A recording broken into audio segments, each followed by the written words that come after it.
Hello and welcome to another calculator tutorial. Today I want to show you how to do linear regressions and scatter plots on your calculator. So the problem we're looking at today is this one, the Steamboat Geyser in the Norris Geyser Basin in Yellowstone National Park is the world's tallest active geyser.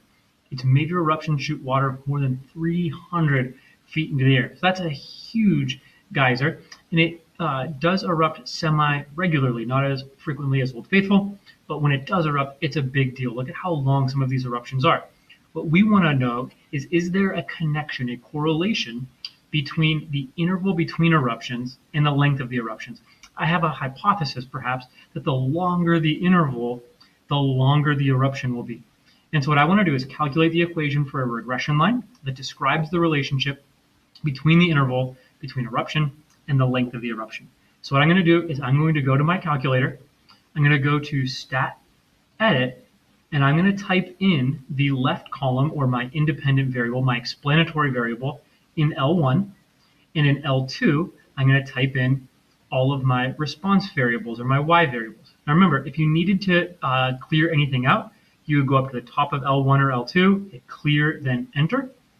So once you have all of those typed in, how do I get to see both the line of best fit, the regression line, and the scatter plot?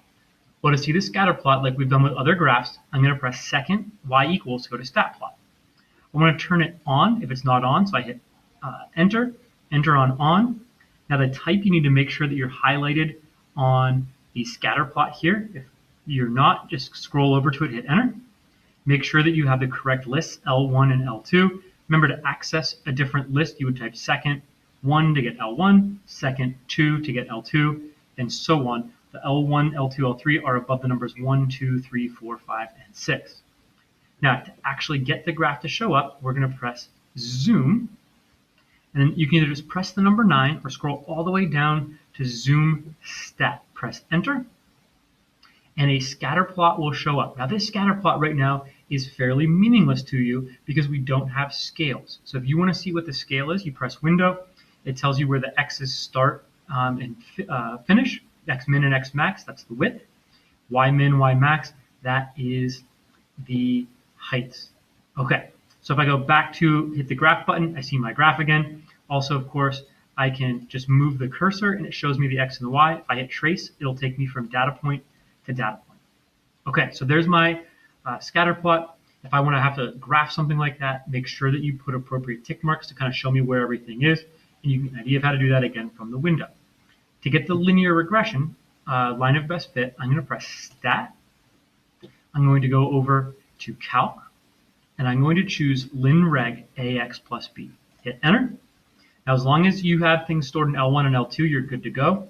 If not, you would have to tell the calculator what lists to do. You would do the first one, comma, the second one. But I'm good to go. I press Enter, and it gives me Y equals AX plus B. A is the slope, B is the y-intercept.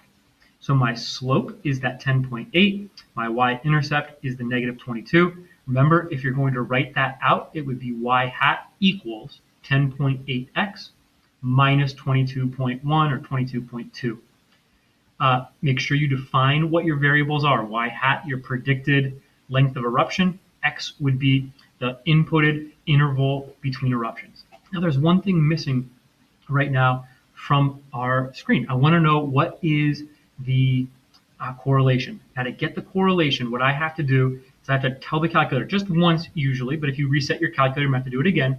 I have to turn on correlation. So to do that, I have to go to the catalog. So I'm going to press second 0 to bring up the catalog, and I need to turn on diagnostics. So see how the calculator up here has the alpha? I'm going to choose the this button right here to bring me to the D's.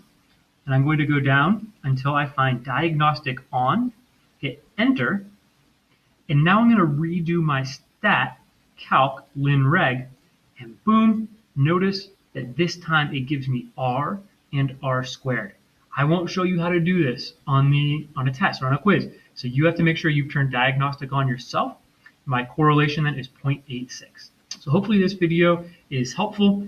And will remind you whenever you need to of how to run both a scatter plot on your calculator and how to calculate linear regression. Thanks for watching.